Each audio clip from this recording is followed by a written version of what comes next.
Great Life Mindset mga ka-PC! Ako po ito si Mase, ang inyong kumare, kaibigan, kakwentuhan at gabay sa inyong negosyo. Welcome to our very special episode of Masayang Usapan! Nasa Cebu po tayo ngayon para sa Emerging Gems Incentive Trip ng Personal Collection. Makakasama natin ang dalawang rising stars. Bata pa lamang sila. Tama yung narinig nyo mga mare. Pero, great life executives na sila. Oh, di ba? Kaya perfect talaga silang tawaging emerging gems. Ang cozy ng setup natin ngayon dito sa Dusit Thani Mactan. Kaya naman, handa na rin tayo for some heart-to-heart kwentuhan, mga ka-PC. Let's all welcome Ashley Saison! Hi, Mase! Hi, Ashley! Please sit down. Thank you for joining me. Thank you for allowing me to know you even more. No problem at all. Ang iyong pagsali at pagsama sa Emerging Gems, hindi yun nagkataon lang. You worked hard for it. Ashley, ikaw ay great life executive na, di ba? Tama po. Wow! So, ano ang buhay ninyo before personal collection noon? Yung pamilya namin dati, medyo mahirap talaga. Yung mama ko isang factory worker, yung papa ko isang taxi driver. Nakatira kami sa isang maliit na apartment na kapag umuulan, tumutulo yung bubong. Tapos, ngayon, medyo okay na, nabili na namin yung apartment na tinirahan namin dati. Ah, talaga? Opo. Ganun ba kayo kayaman ngayon? Nabili niyo yung inuupahan niyo palang, nagulat talaga din kayo sa mga pagbabago, no? Opo. Wow, nakakatuwa nun. Gusto ko malaman, sa dami kasi ng options ninyo, bakit nga ba personal collection yung pinili niyong simulan at seryosohin? Nakita ko kasi sa PC, kay mama at papa pa lang before, ang dami na nila naging trip. Wow. So doon ako, parang, wow, gusto ko to. May pera dito. May pera dito. Nung una, di ba nung nag-pandemic nung 2020, sobrang jealous ako nun sa PC. Kasi sila lang yung pwedeng mag-open. Oo, kasi hindi nga nagsara yung personal collection during that time. Kasi need siya sa tao. So, kaya nung inumpisahan ko talagang magnegosyo, PC talaga, inuna kong kinuha. Kasi alam ko, kahit anong mangyari, bibenta at bibenta talaga si PC. Oh, ang ganda din kasi talaga sa personal collection, ano? Una, nung sinabi mo, hindi nagsara yung PC during pandemic. So, ibig sabihin, hindi tayo iniiwan ng PC during that time na at the lowest point ng mga tao. Opo. O diba, talagang nakakainganyo naman yun. Dahil alam natin na bata ka pa. At your age, which is? 26. O, 26. Naranasan nyo ba na hindi ka pinaniniwalaan? Paano mo nalagpasan yung mga ganun? Sa awa naman ng Diyos, hindi pa naman ako nakaranas. Kasi sa tao sa paligid ko, alam nila, nagsimula ako, bata pa, magbantay sa tindahan namin. Kita nila, bata pa ako, nagsimula na hanggang ngayon, andyan pa rin ako sa tindahan. Pero hindi natin hawak ang isip ng tao. So, syempre, may criticisms pa din. So, isa lang masasabi ko sa kanila, bata pa ako, pero may energy pa ako. At saka, bata pa ako, pero at least nasimulan ko na. Sabi ko sa'yo, ang ganda nung sinabi mo. I love it. Na bata ka pa lang, sinimulan mo na. Ang sarap nun kasi pwedeng gawin ng kahit sino. Yes po. Na may mga anak, di ba? Na ituro ngayon pa lang yung ganda ng discipline sa simula pa lang. Opo. Bata pa lang. Wow. So, ano yung pinakaunang hakbang na ginawa mo na sa tingin mo, nagpaiba talaga sa takbo ng business din sa PC? Pinakaunang hakbang na ginawa ko, kasi short story of my life. O, sige. Noong OJT days ko, nasa US ako. So, pinag-try ako makapagtrabaho ng parents ko. For 3 months, nasa Disney World ako, taga-kuha ng picture, taga-benta. Opo. Yung kapag, nagkita kayo ngayon, lalabas na agad. Opo, yun. So, kumita ka doon. Opo. Naging second top earner, ganun. Wow! Ganun ka kasipag. Ibig sabihin, Yes, marami po. kang kinuhanan. Ilang buwan mo ginawa yan as OJ? So, for 3 months, tapos standing for 8 to 10 hours a day with 45 minutes break only. Oh. So, parang, ayun, sabi ko, sa Pinas, hindi naman ako naggaganito. Bakit ko ba ginagawa to? Tama, ganyan yun. Oo. Tapos, ayun, pagka-graduate ko, nagsimula ako kaagad sa tindahan namin. Naging right hand ako ni Mama. So, lahat ng branches hawak ko. Wow, ilang branches ba tong sinasabi mo? May 5 branches kami. Wow! Under kay Mama tsaka Papa. So, ako lahat nag-handle nun. Nagpe-payroll, marketing, lahat-lahat. So, after 3 years, sabi ko kay Mama, Ma, parang gusto ko na. Gusto ko nang magtayo ng sarili kong tindahan. Wow! So, ayun, noong 2022, nagtayo ako ng tindahan with the help of my parents. Tapos, pinakauna talagang sinimulan ko mag-display is yung PC. Tapos, nasa front talaga siya ng counters namin. Kasi alam kong bibenta at bibenta siya. Kailan to? 2022 po. Wow, recently, So, ano? mag 3 years na siya this Oo, 2025. congratulations! Ang galing, lakas ng loob mo. Kasi, nagtayo ka ng sarili mong business. Hindi ka na nagpa-under kila mother. Diba? Kila Kasi, father. nung bata pa ako, talagang lagi nilang ini-instill sa amin na dapat may sipag at tiyaga sa lahat ng bagay. Tsaka, sabi nga nila, walang yumayaman sa pagiging empleyado.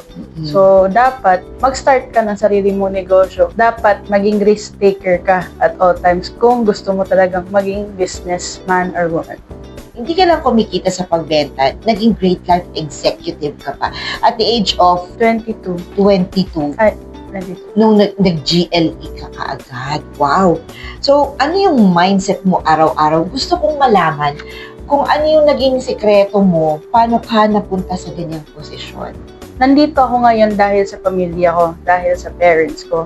Yung parents ko kasi, naging inspiration ko sila ever since kasi hindi sila nakapagtapos ng pag-aaral pero successful na sila ngayon. So, nag-set talaga sila ng boundaries. Nag-set sila ng high standards para sa amin. So, kailangan kong mag-step up Doon sa standard, sa standard na na binigay. binigay. Stepping up. Ang dami ko natututunan sa'yo, ha?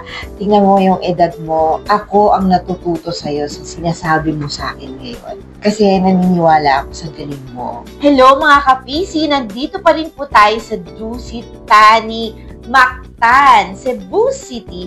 At meron pa tayong isang i-interviewin na rising star. At siya ay sabay-sabay nating i-welcome. Si Justin Naldoza!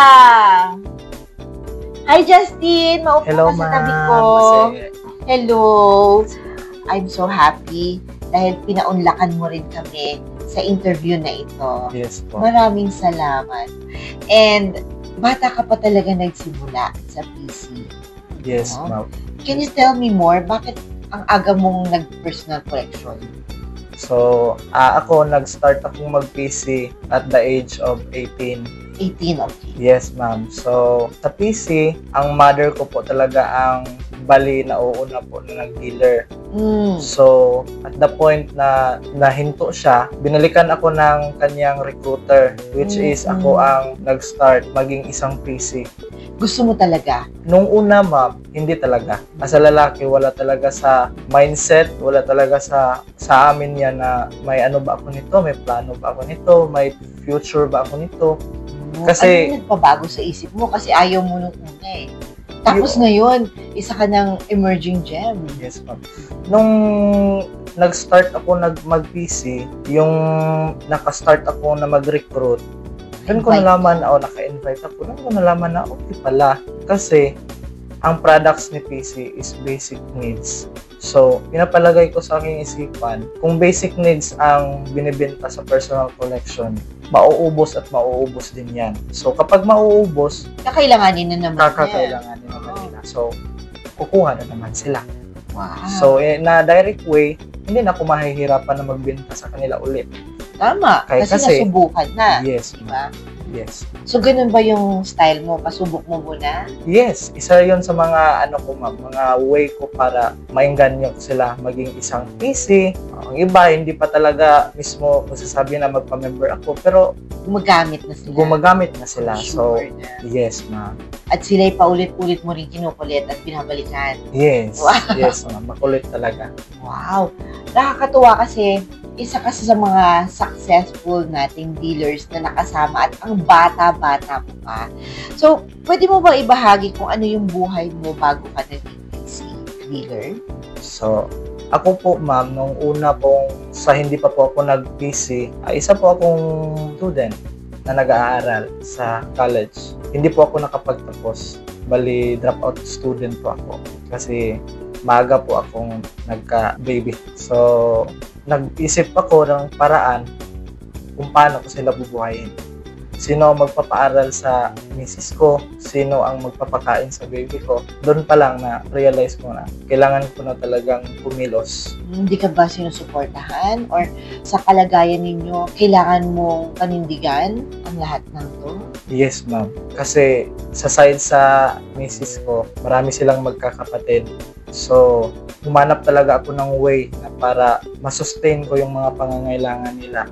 Dumating sa point na nakita ko ang opportunity ang PC. Doon ko nalaman na nagbago talaga ang buhay ko po. Yes po. Oh, kasi imagine sa dami ng options mo. I'm sure during that time, marami ka nang nalalaman ng mga direct selling. Bakit personal collection yung pinili? Kasi sa personal collection, ma'am, nagiging enjoy ako eh.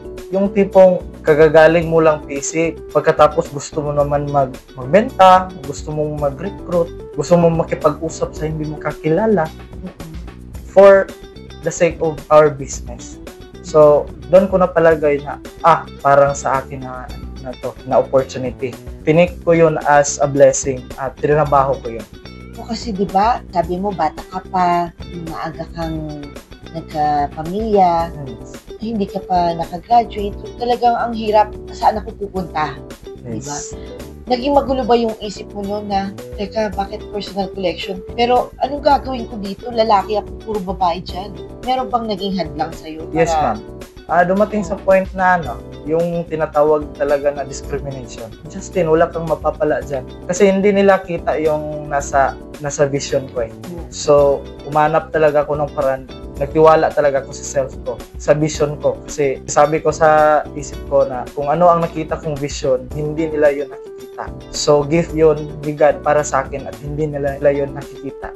Doon ako na-encourage na maghataw talaga. Tipong kagagaling mo lang sa PC, kaumagahan gusto mo naman mag-duty. Yan, ma'am.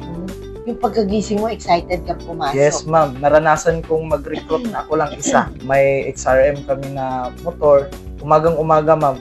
Yung kilay ko, napupuno yan ng fags. Kakapang recruit. Dahil foggy sa morning, ang sarap matulog. Masarap Pero matulog, ikaw, ma'am. Pero gusto mong gumising para mag-PC. dahil sa, Mag-recruit. yes, ma'am, dahil sa kaporsigyan ko na magiging someday, magiging JLE ako. Hindi ako pinapatulog. Nasa isip ko palagi ano ang gagawin ko kinaumagahan. 3 a.m. ng madaling araw, gigising na ako. Kape, inom ng mainit na tubig, set kung saan pupunta. Saan pupunta. Ang style ko niyan, ma'am, magdadala ako ng mga coins. Bakit? Coins. Yes, ma'am. Bakit, ma'am? Oh, Ang bakit coins, na? ma'am, is po pupunteriya sa mga my store.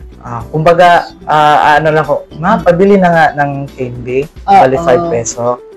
Pag sabi niya na, oo, sige, bili ka nito, doon ako mag-start. So, ma'am, member ka na ba ng PC? Ma'am, nakagamit ka na ba nito? Oo. Yes, nakagamit na kami niyan, sir. Ma'am, member na po ba kayo sa PC? Baka gusto niyo po magpa-member, wala pong bayad. Sige. So, automatic, ma'am, fill up. Wow! Yes, ma'am. Yan ang pinaka hindi ko malilimutan na technique, ma'am.